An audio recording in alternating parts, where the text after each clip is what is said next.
Zawalu aqlin binaumin aw ghairihi.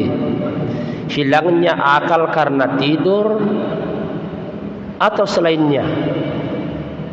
Jadi kalau ada orang tertidur, apalagi tidur dalam kondisi baring, karena biasanya itu, mohon maaf ini,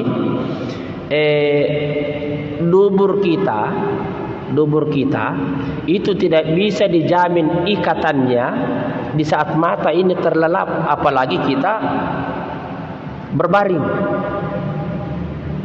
Tidak bisa dijamin apakah masih kuat ikatannya dubur kita, atau jangan-jangan air angin sudah lewat tidak kita rasa.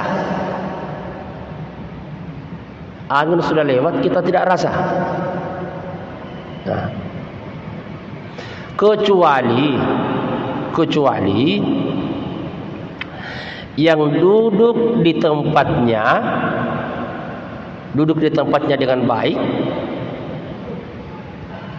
di atas tanah, di atas tempat duduknya.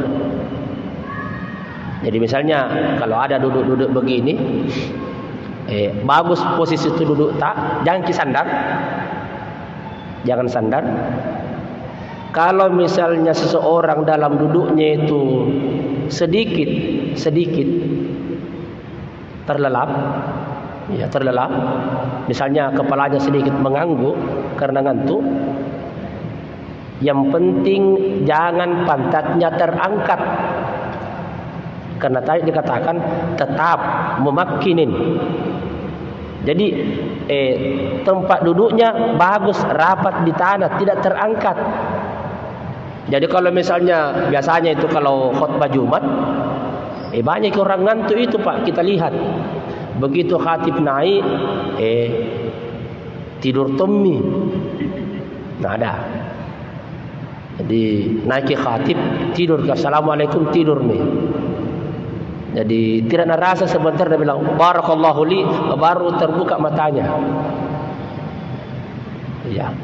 Nah, ini tentu kalau lama dalam kondisi begini, kalau khatib itu kurang lebih 20 menit dia berkhutbah, apakah bisa dijamin selamanya kedudukannya tetap di atas bumi, di atas tanah, di atas tempat duduknya, atau bagaimana? Apalagi kalau sandar memang, apalagi kalau baring lagi, jatuh-jatuh air liurnya itu tidak ada rasa. Nah, ini perlu kita hati-hati terhadap ini, karena bisa membatalkan. Jadi zawalu aqlin, hilangnya akal karena tidur, apakah tidur lama atau tidur sebentar, apalagi kalau telentang orang, lurus, sandar, baring, au ghairihi, atau minum sesuatu yang bisa menyebabkan akalnya hilang. Ada makanan yang memabukkan, hilang akalnya, batal wudhunya, karena dia tidak tahu. Dalam ketidaksadarannya tadi itu, jangan sampai dia sudah buang angin. Iya, jangan sampai dia sudah buang angin. Dia tidak rasa, dia tidak tahu, dia tidak sadar. Jadi apapun penyebab kehilangan ingatan ini, itu menjadi penyebab batalnya wudu bagi mereka yang telah pernah mengambil air wudu atau mengangkat hadas kecil. Nah, begitu pandangannya ulama kita.